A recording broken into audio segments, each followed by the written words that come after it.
अस्थिर देखो तुम्हारे तकदीर सुगरावत का हाथ देखू या नहीं तो हाथ देखे के बाकी सुगरावे के बाद अब हाथे नु देख रहा हूँ आकी सुगरा का मम्मी को बोलावो ना सुंदर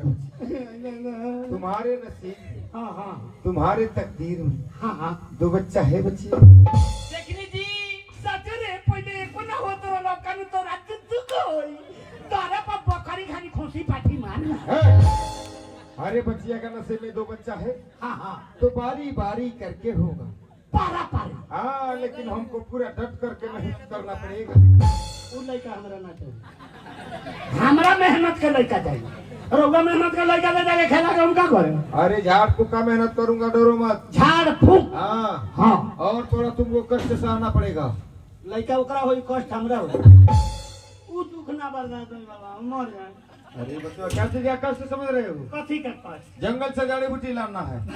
रोगा नाम ना ताके देखी हम इतना ना भूखाई वाली दौड़ल जान दौड़ल लिया तो जड़ी बूटी का नाम बता रहा हूँ भूलना मत हाँ नाम बोली तो ठीक है हाँ नाम बोली बालू के शोर है सारवा जोड़ी ये तो पाताल में ढुक जाए तो मिलवे ना बोली बालू के शोर गेवरैया के 1.5 किलो दूध गौरैया के 1.5 किलो दूध बांस के लस्सा बांस के लाशा जोक के हड्डी जोक के हड्डी अगर इतना जड़ी बूटी ले आए ठीक तो बच्चा एकदम निश्चित है बचवा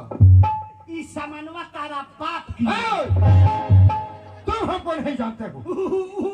अभी मंत्र मारूंगा बाबा बाबा बूढ़ी बकरी बना दूंगा ना फोकस रह जाओ हमरा के बूढ़ी बकरी बना दे पुट्ठा पर का रोआ उड़ जाई चीक ना पुटिया तो ए उ बाजार में ना खोपे हम बतावा इतना लोग बाबाई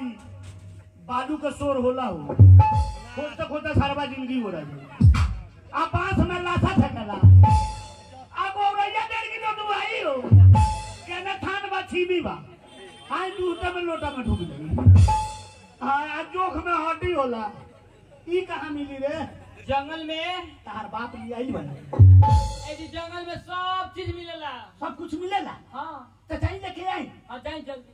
चलो घरे चलो घरे पूजा के जाए रोज जाए ना हाँ तब तक ले हम मठ में बानी हाँ मठ में ऐस करबो हम जंगल में मंगल लगावत रहे ये लगलू हमरा के एने ओने करे चल घरे चल जाए ना जी चल जा रहे हो बच्चों जड़ी बूटी लेने के लिए जी बाबा तो सुनो हाँ बाबा अगर जड़ी बूटी मिल गया तो 2 घंटे बाद आना मिल जाए तो 2 घंटे के बाद आए हाँ अच्छा अगर नहीं मिला अच्छा फिर भी 2 घंटे बाद आना कहीं हमरा जाते 5 मिनट में मिल गए अरे वही 2 घंटे बाद आना मैं तभी तक बच्चे के साथ मेहनत करूंगा ना हमार मौगिया के बारे में बेहोश हो जाएगी मर जाए बाबा बाबा अरे झाड़ फूक करने से आदमी बेहोश होता है झाड़ फूक कैले से आदमी तो आदमी अब भूत लेके बेहोश हो जाला बाबा पूरो वजह जो बतियर बना के कराए समारे ला तो आदमी अब भूत लेके बेहोश हो जाला अरे बच्चे का भूत नहीं लगाना है गारंटी बा मेहरारू ये झाड़ाई तो कुछ हो बहर जाई बहुत मूर्ख आदमी है हां छोड़ दी तो निमन अरे बड़ाए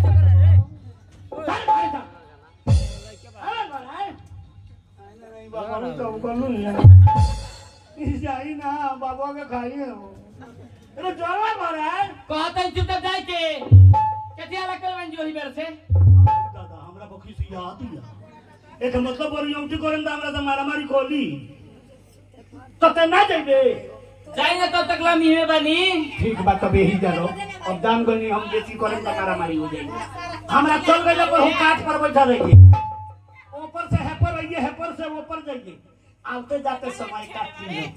हमरा चल गइला के बाद बबुआ कितनो ताली मारे सीटी मारे बोलावे अंदर मत ढुकी थाने के सरवा 5 साल साधु हो के 10 साल अगर अकेला में उपाय तो एक बेर में तोरा के साफ पोखरी गनी में करा दी हमार बात मान भाग चो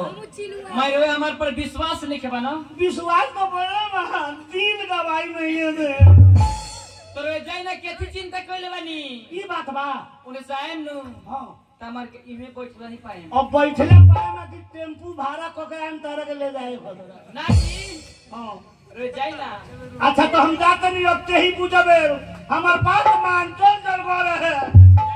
एक बार में बाबूआ तोरा के पोखरी यानी के गुरी आदि जाई ना चुपचाप तो जाते नहीं हम जो अब ते ही पूछबे जो क्या है बाबा जी? अरे तेरा ध्यान